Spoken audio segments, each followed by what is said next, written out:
Hello दोस्तों, welcome to second part of ASP.NET MVC5 series. तो पहले पार्ट में आपने सीखा था कि ASP.NET MVC और MVC में क्या डिफरेंस होता है। इसके बाद हम इस पार्ट में देखते हैं कि हम अपने सिस्टम में MVC के लिए इन्वायरमेंट कैसे सेटअप कर सकते हैं। तो अगर आप विंडोज़ यूज़ कर रहे हैं या फिर आप मैक यूज़ कर रहे हैं तो दोनों के लिए ही आप MVC को यूज़ कर सकते हैं।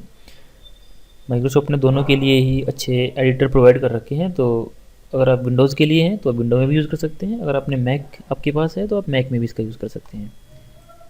तो सबसे पहले हमें ज़रूरत होती है MVC को अपने सिस्टम पे यूज़ करने के लिए, वो होती है डॉट नेट फ्रेमवर्क की। तो बेसिकली MVC जो है ASP.NET MVC वो माइक्रोसॉफ्ट का फ्रेमवर्क है एक, और जो चलता है आपका डॉट नेट फ्रेमवर्क में। तो इसके लिए सबसे पहले आपको एक डॉट नेट फ्रेमवर्क चाहिए आपके सिस्टम में, और उसके बाद में आपको चाहिए एक एडिटर। तो एडिटर जो है माइक्रोसॉफ्ट रिकमेंड करता है विजुअल स्टूडियो को। तो अगर आप ASP.NET MVC का कोई भी एप्लीकेशन बनाने जा रहे हैं या फिर कंसोल एप्लीकेशन, अदर एप्लीकेशन भी, तो विजुअल स्टूडियो उसके लिए एक अच्छा एडिटर होता है। और मैंने भी इस पूरी सीरीज़ के लिए विजुअल स्टूडियो का ही यूज़ किया है। मैंने यूज़ किया 2017 वर्जन और प्रोफेशनल वाला। तो चलो देखते हैं सबसे पहले हम सेटअप कैसे करते हैं फिर अपने सिस्टम पे। ठीक है, तो अभी हम देखते हैं कि अगर आपके पास विंडोज़ ओएस है तो आपको क्या करना होता है उसके लिए। अगर हाँ, तो विंडोज़ के लिए क्या होता है, डॉट नेट फ्रेमवर्क पहले से ही उसमें इंस्टॉल होता है। तो आपको डॉट नेट फ्रेमवर्क को अलग से इंस्टॉल करने की ज़रूरत नहीं पड़ती अगर आप विंडोज़ ओएस का यूज़ कर रहे हैं। लेकिन हाँ, आपको विजुअल स्टूडियो डाउनलोड ज़रूर करना पड़ता है। तो ये डाउनलोड करने के लिए हम देखते हैं कि कैसे करेंगे। ये मैंने एक लिंक डाल रखा है, एक visualstudio.com से वेबसाइट है, उसी पे आप जाओगे, वहाँ से आपको डाउनलोड कर सकते हो। चलो देखते हैं डाउनलोड कैसे करेंगे। ठीक है, तो जो मैंने लिंक दिया था उस लिंक पे अगर आप क्लिक करते हो तो ये वाला पेज खुलता है। इसमें क्या है, अगर आप देखेंगे तो एक तो कम्युनिटी वर्जन होता है, प्रोफेशनल वर्जन होता है और एंटरप्राइज वर्जन होता है। ये बेसिकली एक अलग एडिटर है विजुअल स्टूडियो कोड, तो हम इसको अभी कंसिडर नहीं कर रहे हैं। हम इन पहले तीन के लिए देखेंगे। तो कम्युनिटी जो है ये हमेशा के लिए फ्री होता है, तो इसे आप डाउनलोड कर सकते हैं और इसे आप कभी भी यूज़ कर सकते हैं। लेकिन जो बाद में प्रोफेशनल और एंटरप्राइज हैं ये दोनों पेड वर्जन होते हैं। लेकिन प्रोफेशनल अगर आपको यूज़ करना है तो ये 6 महीने के लिए फ्री चल जाता है। 3 महीने इसका ट्रायल पीरियड होता है, और 3 महीने बाद में अगर आपके पास माइक्रोसॉफ्ट की आईडी है outlook.com live.com, वहाँ से तो आप लॉगिन कर सकते हैं अपने विजुअल स्टूडियो में, और 3 महीने आप उसको एक्सटेंड कर सकते हैं अपने ट्रायल वर्जन को। तो मैं तो रिकमेंड करता हूँ कि आप विजुअल स्टूडियो प्रोफेशनल ही यूज़ करें, क्योंकि इसमें बहुत सारी फीचर्स ऐसी होती हैं कि जो आप आसानी से यूज़ कर सकते हैं। तो चलो सबसे पहले फिर ये डाउनलोड करते हैं विजुअल स्टूडियो प्रोफेशनल 2017 को ही।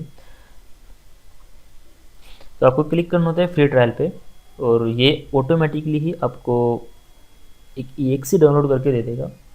ये देखिए यहाँ पे, इसके ऊपर आप डबल क्लिक करेंगे और नेक्स्ट नेक्स्ट करते हुए आपको वहाँ पे थोड़ी सी चीज़ें चूज़ करनी पड़ेंगी कि आप विंडोज़ की यूज़ करने जा रहे हैं विजुअल स्टूडियो के साथ में, या फिर कंसोल एप्लीकेशन या वेब एप्लीकेशन। उन सबको आप चूज़ कीजिए और नेक्स्ट नेक्स्ट करके आपका पूरा विजुअल स्टूडियो इंस्टॉल हो जाएगा।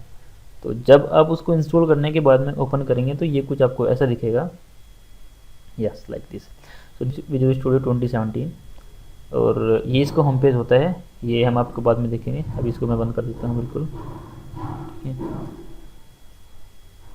विंडोज़ पे आपको इसके अलावा कुछ भी नहीं चाहिए होता है, डॉट नेट फ्रेमवर्क और विजुअल स्टूडियो, बाकी सब चीज़ें इसमें पहले से ही होती हैं। ठीक है, तो अगर आप मैक में इसका यूज़ कर रहे हैं तो फिर मैक में आपको डॉट नेट फ्रेमवर्क की ज़रूरत पड़ेगी। तो डॉट नेट फ्रेमवर्क आप डाउनलोड कर सकते हैं यहाँ से, माइक्रोसॉफ्ट की वेबसाइट से। तो अगर आप इस पे लिंक पे क्लिक करते हैं तो आपको सबसे पहले, हाँ यहाँ पे आप आएगा तो थोड़ा सा आप नीचे स्क्रॉल करेंगे तो आपको मिलेगा कि यहाँ पे तो ये अदर प्रोडक्ट्स हैं। ठीक है, नीचे अगर आप, हाँ ये देखो, ये है डॉट नेट फ्रेमवर्क्स। ठीक है, ये लेटेस्ट फ्रेमवर्क है 4.7.1। अब इसमें से लेटेस्ट वाला ही डाउनलोड करें तो ज़्यादा बेस्ट होता है, क्योंकि उसके अंदर जो एडिशनल फीचर होते हैं वो आपको सारी की सारी मिल जाएंगी। और इसके अगर आप देखोगे तो डेवलपर पैक होता है और रन टाइम है। तो अगर आप डेवलपमेंट आप कर रहे हैं तो आपको डेवलपर पैक ही डाउनलोड करना होगा, क्योंकि बाद में क्या होता है कि अगर आपने रन टाइम वाला किया है तो आप उसको कोड को कंपाइल नहीं कर पाएंगे, क्योंकि हम एप्लीकेशन को जब बनाते हैं तो हमें कंपाइल भी करना होता है। तो डेवलपर पैक ही इसके लिए रिकमेंडेड होता है। तो आप इसको डाउनलोड कीजिए, और डाउनलोड करने के बाद में इसको इंस्टॉल कर लीजिए। ये भी एक सी होती है, और double click, next next next, और ये आपका इंस्टॉल हो जाएगा। मैंने पहले से ही मेरे पास, क्योंकि ये विंडोज़ सिस्टम है तो इसमें पहले से ही सब कुछ इंस्टॉल हो रखा है, तो मैं इसको भी कैंसिल कर देता हूँ। आप अगर आप मैक यूज़ कर रहे हैं तो इसको डाउनलोड कीजिए और नेक्स्ट नेक्स्ट करके पूरा कंप्लीट सेटअप आपको करना है। इसके बाद में हमें करना है विजुअल स्टूडियो। तो देखिए, विजुअल स्टूडियो जो है वो नेट विंडोज़ के लिए अलग आता है और मैक के लिए अलग आता है। ठीक है, तो अगर आपको मैक का करना है तो आप उस लिंक पे क्लिक कीजिएगा और आप यहाँ पे visualstudio.com vs visual studio Mac, तो ये पूरा प्रोडक्ट बना रखा है जो सेम विंडोज़ वाले वीएस की तरह से ही काम करता है, लेकिन ये मैक को पूरा सपोर्ट करता है, सब कुछ इंटेलिजेंस वगैरह आपको पूरी हेल्प मिलती है इसमें। अब download visual studio for Mac पे क्लिक करेंगे और ये आपके लिए एक से डाउनलोड कर देगा। Yes, DMG sorry. तो इसको आप इंस्टॉल कर सकते हैं अपने मैक पे। तो बेसिकली अगर आपने विंडोज यूज़ किया है तो आपको केवल विजुअल स्टूडियो की ज़रूरत पड़ेगी। अगर आपके पास मैक है तो आपको .NET framework plus visual studio की ज़रूरत पड़ेगी। और मैं आपको रिकमेंड करता हूँ कि आप प्रोफेशनल वाला ही डाउनलोड करें, क्योंकि इसके अंदर आपको बहुत सारी चीज़ें ऐसी होती हैं जो आपको डेवलपमेंट में बहुत हेल्पफुल होती हैं। यहाँ से आप डाउनलोड करेंगे .NET फ्रेमवर्क और यहाँ से आप डाउनलोड करेंगे विजुअल स्टूडियो फॉर मैक। ठीक है, इतना करने के बाद में आपके पास में एक पूरा सेटअप हो जाता है जिसमें आप अपनी एप्लीकेशन को डेवलप कर सकते हो। इसके बाद में हम देखेंगे नेक्स्ट सीरीज में कि हम कैसे एप्लीकेशन बना सकते हैं, वो हम देखते हैं नेक्स्ट वीडियो में। For the time, thank you for watching.